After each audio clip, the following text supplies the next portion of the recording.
Here is how to factory reset any Android phone. This will erase everything on your phone, so be sure to back up anything important first. So first, you need to open your settings app on your phone. Then after, scroll all the way down and select system.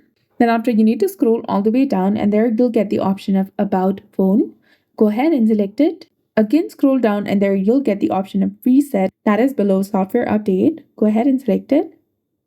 Now you'll get several different options of reset all settings, network settings, Bluetooth settings, accessibility settings, and factory data reset in the bottom. Go ahead and select that option.